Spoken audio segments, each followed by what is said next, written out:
Hey guys, Dennis from DC Supershine. I'm here today and I'm going to be talking to you guys about how to get started in a polishing business. It's probably in the last few years, 10 or 15 years that I've been on YouTube and on Facebook and all that. It is probably the number one question I get is how do you get started? What tools should I use? Which tools should I buy? Products, all those things. So I'm going to try and cover everything. I'm sure I'm going to miss some stuff. So you guys are still going to have questions. Put those in the comments below. I will answer every one that I can. But I'll try and cover as much as I can, or be as thorough as I can. Number one, I'd like to start with tools. So what tools should you buy? What tools should you get to get started? Well, I have, if you come in here, we'll talk about my setup in a little bit, but like I have a bin here and it's just full with grinders. And the only reason why I have several grinders is number one, because I have employees, so I have several guys that work for me on a day-to-day basis. And number two is I don't like changing my pads all the time. So I usually run 2 or 3 grinders at the same time. I have a cutting pad on one, finishing pad on the other, and so on and so forth. So I like to have a couple, but you don't need to start with all of that. You can start with one machine, one polisher that does everything, and then a sander, and that's about it. And then you can buy products and you can get started. And then as you go, you build up your repertoire or your tools or your setup, whatever you want to call it. The tool that I suggest you start with is the DWP 849X. It's a 600 to 3500 RPM. You can do everything with this machine. So turn it up to the max at 3500. You can do your cutting, you can polish, and it works very, very well. And then you turn it down to 1800 to 2200. I like to, that's my sweet spot, is between those ranges for finishing.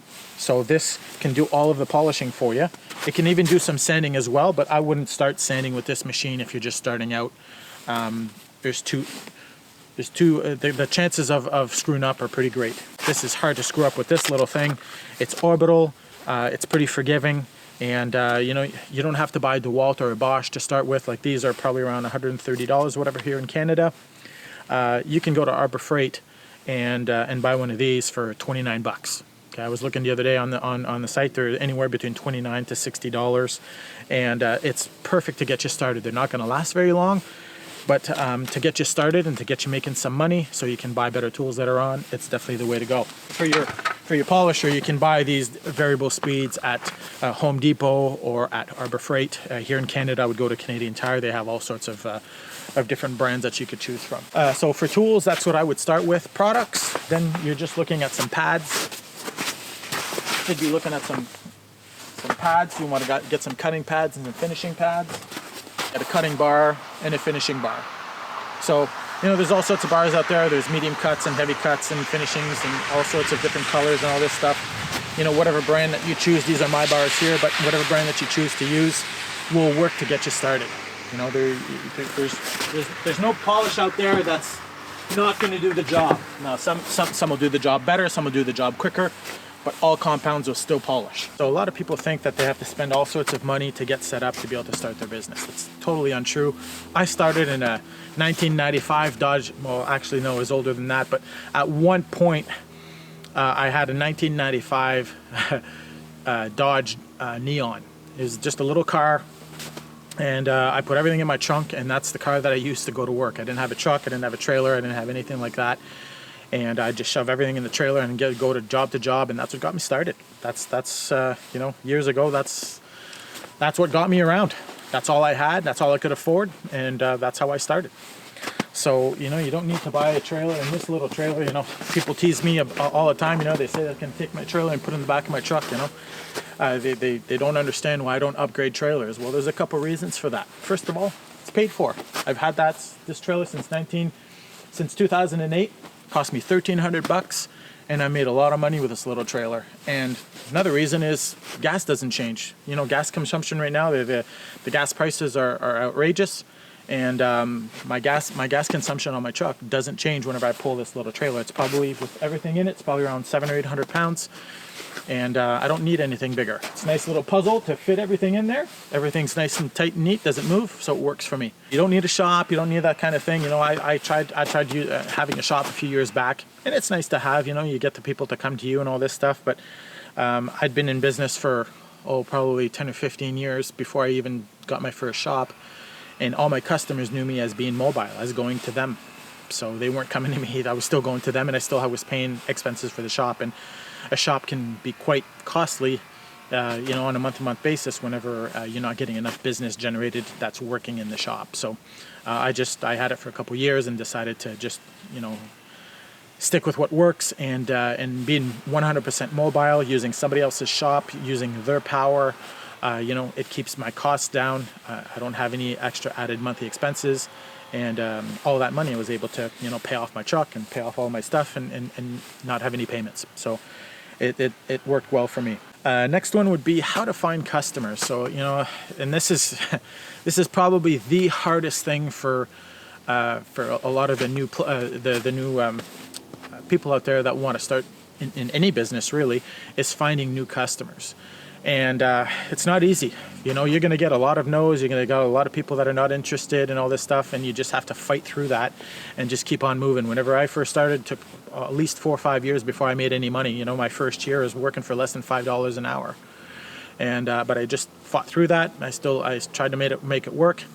And years later, now I have thousands of customers. I don't advertise. Probably 90% of my business is repeat business.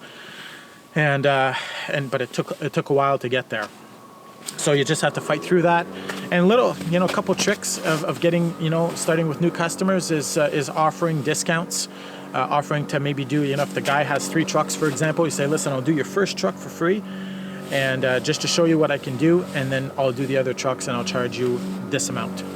And that works very well as well. And more often than not, most companies are going to pay you for the first truck anyways. It's rare, it's rare that you're going to get a company that's going to take advantage of getting you to do work for free.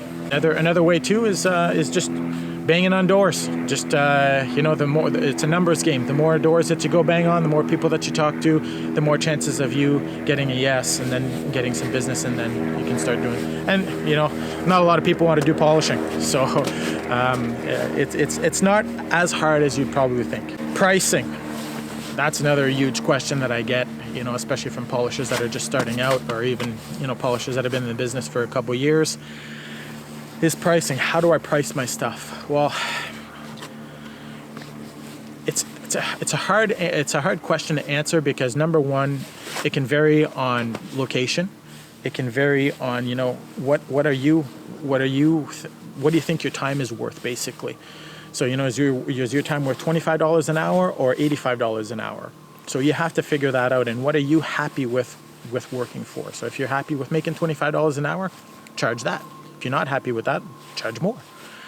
And it also goes with experience, in my opinion. So, if you're just starting out, you can't go and say, hey, well, I charge $100 an hour. It just doesn't work that way. If you're going to do, average work and charge $100 an hour, you're not going to get a lot of business. People are not going to tell their friends or tell the people that they know to hire you because they're not happy with your work, right? So you have to make sure that your hourly wage, or whatever you charge per truck or whatever, matches your experience as well. Little rule of thumb that I have is, I'll start a little bit lower at first. When I first started, and of course this is 25 years ago, so things have changed and prices have went up since then. But I tried to charge what the market, what around me was charging. So I called different businesses, I called different places, and I found out what all of those places were charging in my area, and then I just sort of kind of made my number from there. And then after that, once you get some experience, you get some more business, you get busier and all this kind of stuff, then at that point you can charge pretty much whatever you want, and as long as the customer is willing to pay that. So that's my take on that. So I'm just going to take you a little bit through my setup that I have here with my little trailer, and what works for me, and then hopefully this will help you guys a little bit. So I just bought a bunch of bins.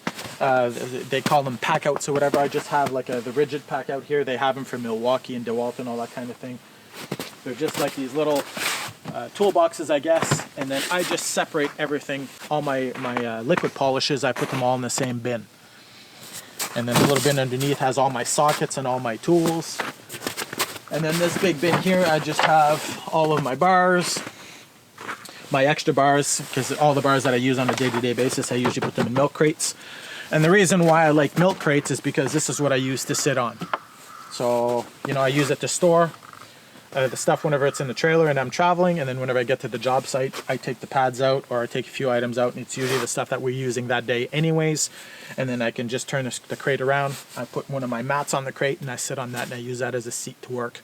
It works perfect. It's a perfect height to do rims and all that kind of thing. And then I have some bigger bins here. I have this one here with some grinders. This one here is all my extra pads. That's all of my my paint polish stuff, and then a bunch of stuff in the back there, extra bars, and a few other things. I have some spare tires for the trailer and all that kind of thing, stuff that I don't use very often. And then I have a bin of rags, and then I have a few boxes here with all my sandpaper and all of my masks and stuff like that. Extension cords are extremely expensive nowadays. I don't know if you guys have noticed these prices, but they are horrendously expensive. But a bunch of extension cords is a must. And you want to get some nice size ones so you get enough power coming to your tools so you don't burn out your tools. I probably have about 500 feet of extension at all times. Sometimes you get to a shop and you know the plug's at all the other way at the other end of the shop, and you're doing the trailer wheels at the other end. So you need enough extension to be able to handle that. And then I have a little ladder here that is retractable, fits nice in my trailer, and I can just spring that back up, and it gets me to you know, to be able to do the stacks and the visors and all that kind of thing. And then I have a second ladder and a plank that I keep in my little shop here for whenever I'm doing bigger stuff. So like when I'm doing tanks, it's nice to have two ladders and then a plank in between, just easier instead of going up and down the ladder. There's this little bench here that's really handy as well. This will, you know, get you to do the mirrors whenever I'm doing grills on Peterbilts, for example. To get the top of the grill properly, I use these little benches, and they work really, really well. So throughout the years, this is pretty much what I've accumulated and what's worked for, you know, of course I have a bunch of other accessories and all the other things that you know, we need for polishing that we don't really need to get into today. But anyways, hopefully this helps a little bit, and it helps some of you guys out there that are getting started. I'm sure you guys are going to have a ton of questions, so please leave comments below, and I will do my best to answer those. I really appreciate you guys watching. Thank you very much. It's much appreciated. If you haven't subscribed, please do so. And like me on Facebook and on Instagram, and we'll catch you in the next one.